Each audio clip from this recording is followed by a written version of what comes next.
Have you ever looked around and wondered why some people stay in exactly the same place for years?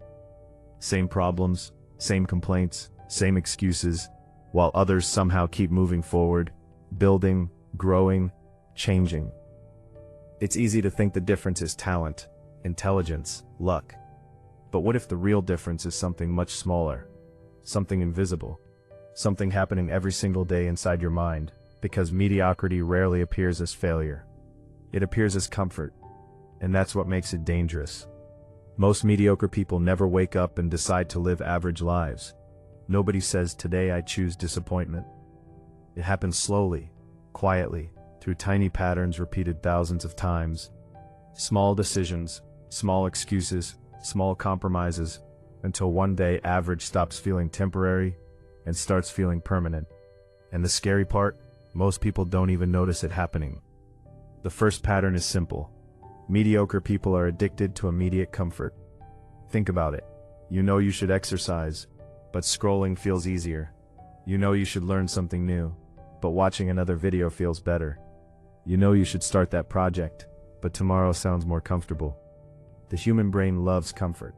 That isn't the problem. The problem begins when comfort becomes your default setting. Imagine two people standing at the same starting line. Same age, same opportunities, same resources. One person consistently chooses what feels easy. The other repeatedly chooses what creates growth. 5 years later, their lives look completely different. Not because of massive decisions, because of repeated patterns. Success rarely comes from one huge moment. It comes from thousands of tiny moments nobody sees. Here's something uncomfortable. Mediocre people often mistake movement for progress. They stay busy all day, answer emails, watch productivity videos, organize their desk, make plans, talk about goals, but when the day ends, nothing meaningful actually moved forward. Activity creates the illusion of progress. Real progress creates results. Those are not the same thing. Another dangerous pattern is external responsibility.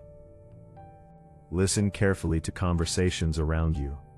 How many people blame the economy, their parents, their boss, their city, their childhood, their bad luck? Of course, circumstances matter. Nobody starts equally.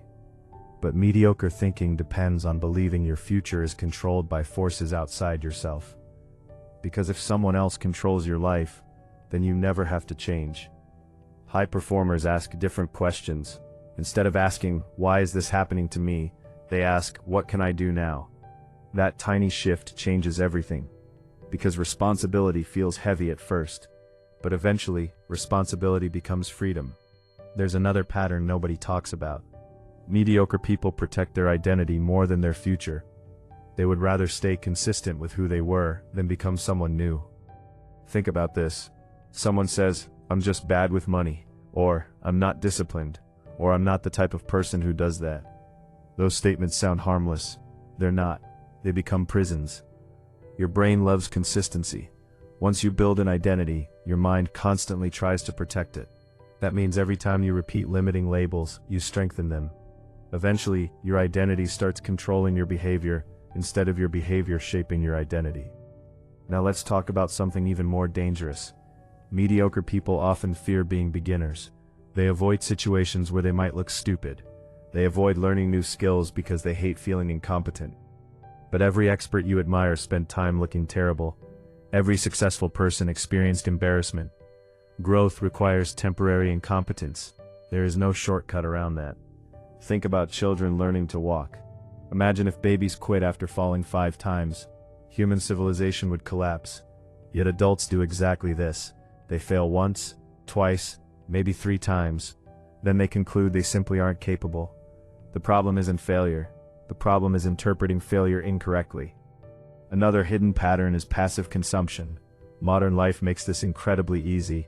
Endless content, endless entertainment, endless information. Hours disappear without resistance. And here's the trap. Consuming productive content can feel productive. Watching videos about success is not success. Reading about discipline is not discipline. Motivation without action becomes entertainment. Ask yourself something uncomfortable. How much of your day is creation versus consumption? Because creators build leverage. Consumers build dependency. Mediocre people also have a strange relationship with time. They constantly underestimate how powerful small actions become when repeated. Saving a little money feels pointless. Reading 10 pages feels insignificant. Learning for 20 minutes feels useless, so they stop. But compound growth works quietly, almost invisibly, until suddenly it doesn't. Most people overestimate what they can achieve in 1 month and underestimate what they can achieve in 5 years. That's why consistency looks boring, and boring things are difficult to sell. But boring things change lives. Let's discuss social environments. This part makes people uncomfortable. You become similar to what surrounds you, not instantly, gradually. If everyone around you normalizes excuses, excuses feel normal. If everyone complains constantly, complaining becomes natural. If nobody has ambition, ambition begins feeling strange. Look carefully at your environment. What behaviors are rewarded? What behaviors are mocked? Because many people unknowingly build environments designed to keep them average. Now here's a brutal truth. Mediocre people often want outcomes without transformation. They want confidence without discomfort, success without sacrifice, better health without changing habits, more money without improving value. But reality doesn't work that way. Outcomes are symptoms, behaviors are causes. You cannot negotiate with reality. Reality does not care how badly you want something. Reality responds to repeated action. There's also the problem of emotional decision-making. Many mediocre patterns survive because people trust temporary emotions too much. They work when motivated, they stop when tired, they start when inspired, they quit when uncomfortable. The issue is simple: emotions are unstable, systems are stable. The people who consistently win are not necessarily more motivated. Often they simply built systems that function, even when motivation disappears. Think about how many dreams die because someone waited to feel ready. Readiness is one of the biggest illusions people believe. Nobody feels ready. People act first. Confidence usually comes later. And maybe the most dangerous pattern of all is this. Mediocre people believe they have more time than they actually do. They assume there will always be another year, another opportunity, another chance to start. But time moves regardless of your plans. Days become months, months become years. Suddenly people wake up wondering where their 20s went, their 30s, their 40s. This isn't about becoming obsessed with productivity. This isn't about turning life into endless work. This is about recognizing something important. Your patterns become your future long before your future arrives. Look at your habits. Look at your reactions. Look at your routines. Because your daily behavior is constantly voting for the person you will become. Here's the good news. Patterns can change. That's the part people forget. If repetition creates mediocrity, repetition can also destroy it. You don't need to rebuild your entire life tonight. You need to interrupt the patterns. Choose discomfort a little more often.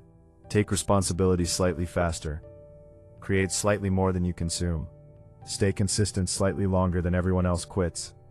Because extraordinary lives rarely come from extraordinary moments. They come from ordinary decisions repeated relentlessly. And maybe the real question isn't whether mediocre patterns exist. Maybe the real question is this: how many of them are quietly running your life right now?